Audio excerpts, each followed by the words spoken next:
নমস্কাৰ জেআইজি ব্লগলৈ পুনৰবাৰ সকলোকে স্বাগতম জনাইছোঁ। আজি আমি আলোচনা কৰিবলৈ লৈছোঁ ইণ্ডিয়ান অইল কোঅপাৰেশ্যনত খালী হোৱা নন এক্সিকিউটিভ পদসমূহৰ সম্পৰ্কত। এই পদসমূহৰ বাবে কোনে কোনে আবেদন কৰিব পাৰিব, লগতে লাষ্ট ডেট কেতিয়া হয়, যোগ্যতা কি লাগিব সেই সম্পৰ্কত সম্পূৰ্ণ তথ্যখিনি তোমালোকে জানিব পাৰিবা আজি ভিডিঅ'টোৰ পৰা। ইণ্ডিয়ান অইল কোঅপাৰেশ্যন লিমিটেডৰ এইখন হ'ল নটিফিকেশ্যন। এই নটিফিকেশ্যনখনতে সম্পূৰ্ণ তথ্যখিনি আছে।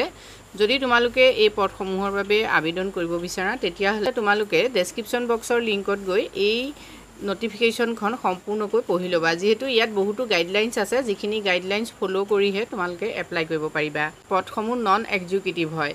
ফৰ ৰিফাইনেৰিজ ডিভিজনৰ বাবে যিসমূহ পদ আছে, এই পদসমূহৰ পে স্কেল হ'ল 25,000 to 1,05,000 আৰু পাইপলাইন ডিভিজনৰ বাবে যিখিনি পদ আছে সেই পদবিলাকৰো দৰমহাৰ স্কেলটো একেই হয়, 25,000 to 1,05,000। অৰ্গেনাইজেশ্যন নেম হ'ল Indian oil corporation of India. Post name non executive post. Total vacancy 467 আৰু এপ্লিকেশ্যন মোড হ'ব online. Apply date 22 July to 21 August 2024, অৰ্থাৎ 22 জুলাইৰ পৰা অনলাইন ষ্টাৰ্ট হ'ব। লাষ্ট ডেট 21 আগষ্টলৈকে আছে। জব লোকেশ্যন হ'ব all over India. Category gov job হয়। মোড চিলেকশ্যন CBT মানে কম্পিউটাৰ বেছ টেষ্ট হ'ব। Age limit 18 to 26 years। Official ৱেবছাইটটো তোমালোকে চাই লোৱা। যদি তোমালোকে সবিশেষ তথ্যখিনি চাব বিচাৰা বা অনলাইন কৰিব খোজা তেতিয়াহ'লে www.iocl.com এই যিটো ৱেবছাইট, ইয়াত গৈ তোমালোকে সবিশেষ তথ্যখিনিও পাবা, অনলাইনো কৰিব পাৰিবা।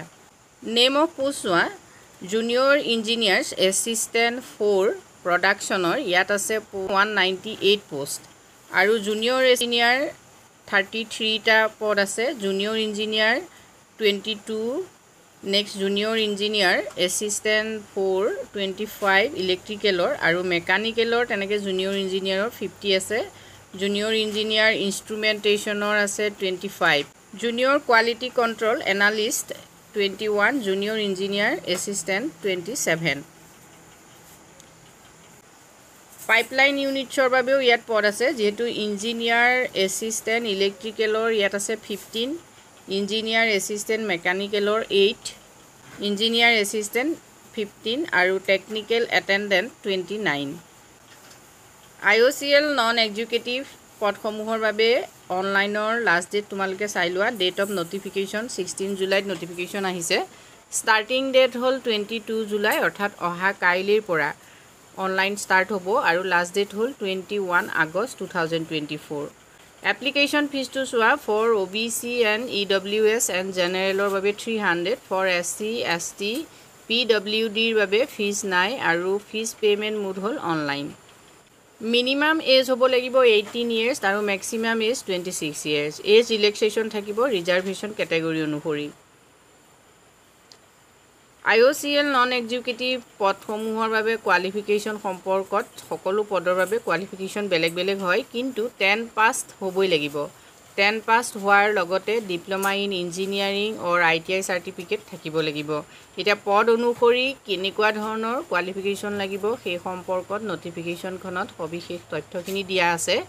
যদি তোমালোকে অনলাইন কৰিব বিচাৰা তেতিয়াহ'লে তথ্যসমূহ ভালকৈ IOCL নন এক্সিকিউটিভ এই পদসমূহৰ বাবে চিলেকশ্যন প্ৰচেছটো চোৱা। কম্পিউটাৰ বেছ টেষ্ট হ'ব, তাৰপিছত স্কিল প্ৰফিচিয়েঞ্চি ফিজিকেল টেষ্ট হ'ব, ডকুমেণ্ট ভেৰিফিকেশ্যন হ'ব আৰু মেডিকেল টেষ্ট হ'ব। এই 4টা প্ৰচেছেৰে IOCLত অৰ্থাৎ ইণ্ডিয়ান অইল কোঅপাৰেশ্যন লিমিটেডত তোমালোকক নিযুক্তি দিয়া হ'ব। গতিকে পদসমূহৰ বাবে যদি অনলাইন কৰিব বিচাৰা তেতিয়াহ'লে ইণ্ডিয়ান অইল কোঅপাৰেশ্যনৰ ৱেবছাইটত গৈ তোমালোকে অনলাইন কৰিব পাৰিবা। আজিলৈ ইমানেই, ধন্যবাদ।